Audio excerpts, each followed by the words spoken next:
Last week I answered 5 questions from Dr. Riddle about why I prefer the majority text to the Textus Receptus.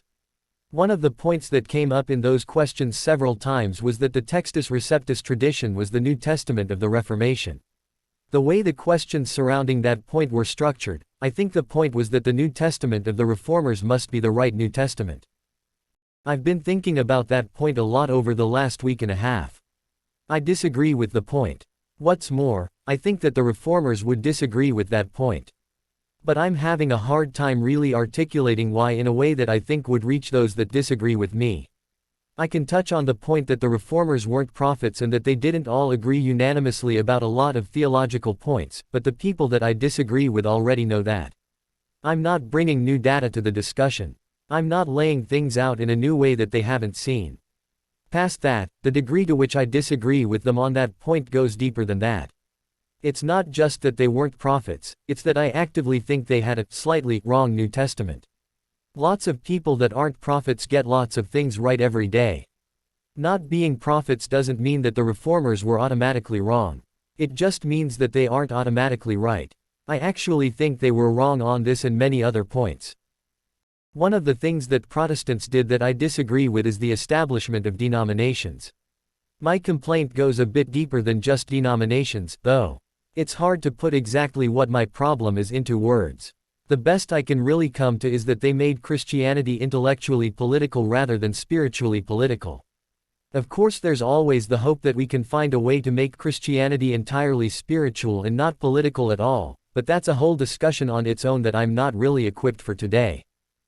The shorthand version of what I'm talking about can be seen in the names given to the various denominations: Calvinism from Calvin and Lutheranism from Luther and Wesleyanism from the Wesleys.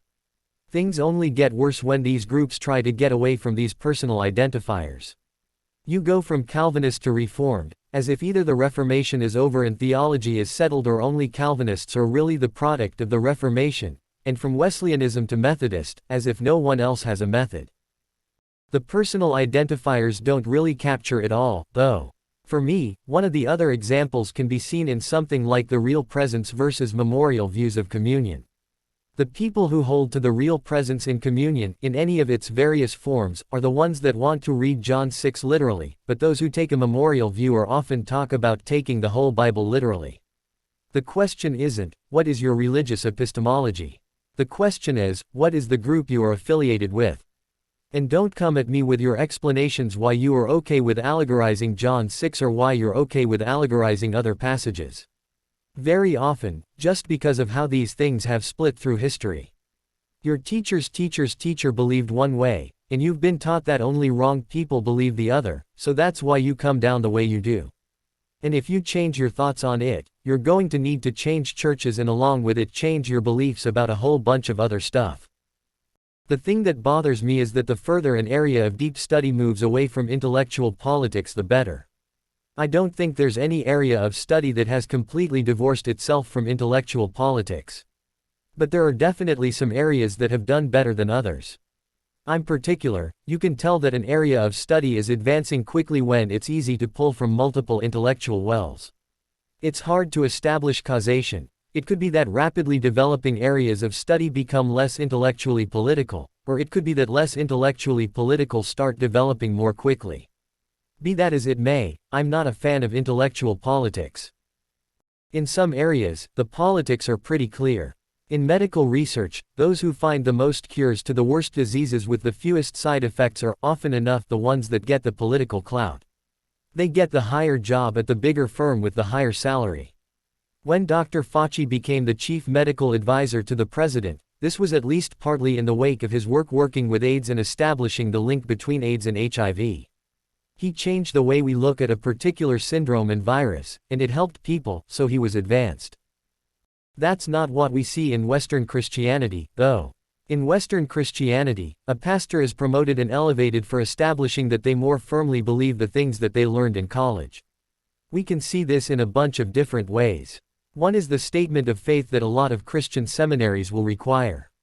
You have to affirm the same statement of faith every year, or at the beginning of your study and then again at the end of your study. Another is seen in Dr. Riddle's approach to the study of religion. At various points, he is trying to appeal to the textual documentation of his tradition, the Westminster Confession of Faith, for example, and the divines and orthodox of his tradition to show how thoroughly he has committed to those thoughts. Other deep intellectual studies have found that they are able to expand beyond their bounds by expanding beyond the bounds of their text tradition. One of my favorite examples of a text tradition that has similar strength to the Bible is Euclidean geometry. Elements is still used as a standard mathematical textbook by some home schools and budget colleges.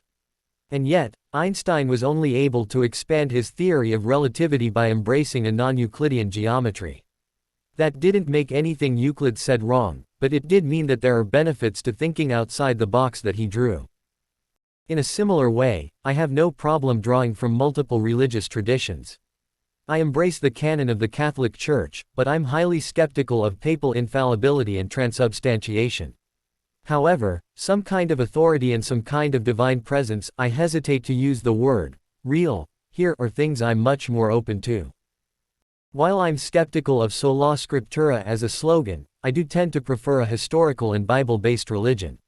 I'm monotheist and Trinitarian. This makes it difficult for me to find a spiritual home. But worse than that, it makes it hard to make incremental advancements in theology. Unless someone is willing and able to persuade enough people to follow you to start a new denomination, then you're not going to make much progress. I agree with the reformers that throwing off the weight of the Roman Catholic magisterium was a step forward. But unfortunately we've gone from having one infallible pope who decides who is in and who is out to a whole bunch of tribal leaders that proclaim orthodoxy and heresy against each other. For my own little part, I'm actively trying to be something different.